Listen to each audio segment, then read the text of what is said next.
Greetings, everyone. Welcome to the Codesultant channel. In today's session, we will delve into the code regulations concerning the induction of current in ferrous metal enclosures, raceways, conductor armoring, sheaths, and other components as outlined in section 300.20. To gain a deeper comprehension of these guidelines, we will revisit the fundamental principles behind the heating of ferrous metals and explore why the practice of keeping all circuit conductors together helps reduce inductive heating. So without further ado, let's group together for this interesting topic. The illustration provided demonstrates two single conductors carrying an alternating current installed in individual metallic conduits, as shown in Figure 1. In Figure 2, both conductors are installed together in one metallic conduit. In Figure 1, a magnetic field is present around the metal conduit, leading to heat generation that violates section 300.20a, while in Figure 2, the magnetic field is neutralized. Since the installation complied with the requirements of 300.20a. In another illustration, a single conductor carrying an alternating current passing through a ferrous metal. Figure 3 depicts each single conductor passing through individual holes in a ferrous metal plate, while in Figure 4, a slot is cut between the holes in the ferrous metal. Figure 3 violates sections 300.35 and 300.20 because this installation method causes the ferrous metal to become hot due to induction heating. On the other hand, Figure 4 follows section 300.20b by minimizing induction heating in the ferrous metal through the use of slots. How do installations 2 and 4 minimize the magnetic field in the ferrous metals and prevent them from becoming hot? Let's review and revisit the basic principles of electricity to gain a better understanding. When an electric current passes through a conductor, it gives rise to a magnetic field that forms circular patterns around the conductor. To determine the direction of the magnetic field, you can use Maxwell's right-hand rule. According to this rule, if you point your right thumb in the direction of the current flow, the curled fingers of your hand will indicate the direction of the magnetic field around the conductor.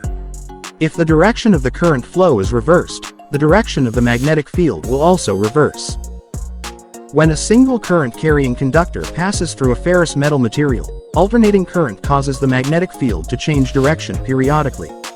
This alternating magnetic field generated by the current causes the metal to heat up. There are two main factors contributing to this heating: eddy currents and hysteresis losses. Eddy currents are generated in the ferrous metal when it is exposed to a changing magnetic field. Since the current alternates, changing its direction along with the magnetic field, the term eddy is used to describe the circular flow pattern of these currents. They circulate against the resistance offered by the metal, resulting in the generation of heat through a phenomenon known as Joule heating. Eddy currents are responsible for the majority of the heat generated in induction heating processes. While hysteresis losses, although generating less heat compared to Joule heating, still significantly contribute to the heat within the ferrous material. The alternating magnetic field produced by the alternating current causes the magnetic domains within the ferrous metal to align and realign with each cycle. This continuous realignment leads to the generation of heat due to molecular friction, known as hysteresis heating. How to eliminate or minimize magnetic fields that cause eddy currents and hysteresis losses? Let's examine a scenario where two conductors carry alternating currents in the same direction and have equal magnitudes. They are separated by a distance of d. To facilitate our analysis, let's consider another perspective, facing the current flow. Since the current is directed outward from the screen, the magnetic field follows a counterclockwise direction. By observing this, we notice that there is an overlapping of the magnetic fields in certain areas.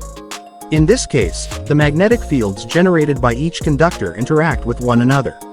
Since the currents in both conductors are equal, their respective magnetic fields are also equal in strength.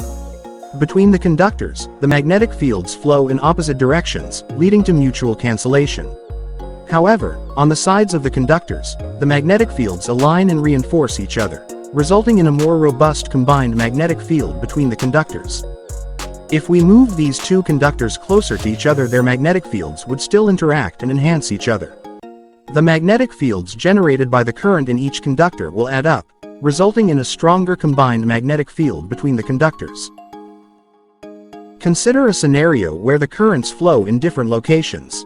In this situation, the magnetic field direction of conductor 1 remains counterclockwise, while the magnetic field of conductor 2 becomes clockwise. Due to the opposite directions of the magnetic field lines generated by each conductor, when the conductors are installed in close proximity, and carry currents of equal magnitude, their magnetic fields can partially or completely cancel each other out.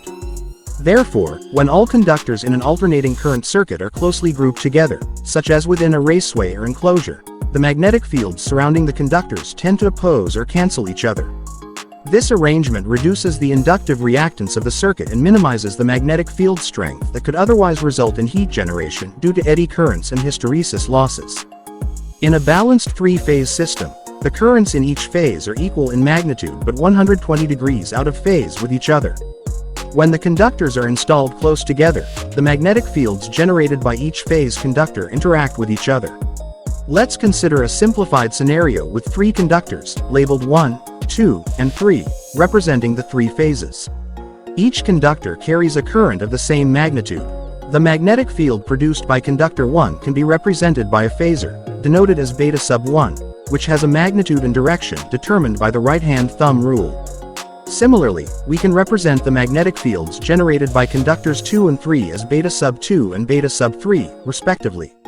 Next, let's examine the phasor sum of these magnetic fields. Since the currents in the three phases have equal magnitudes, the magnitudes of the magnetic fields, beta sub 1, beta sub 2, and beta sub 3, will also be equal. The angle between each magnetic field vector is 120 degrees, corresponding to the phase displacement between the three phases. When we add these vectors together, they form a closed triangle, with the sum of the vectors equaling 0.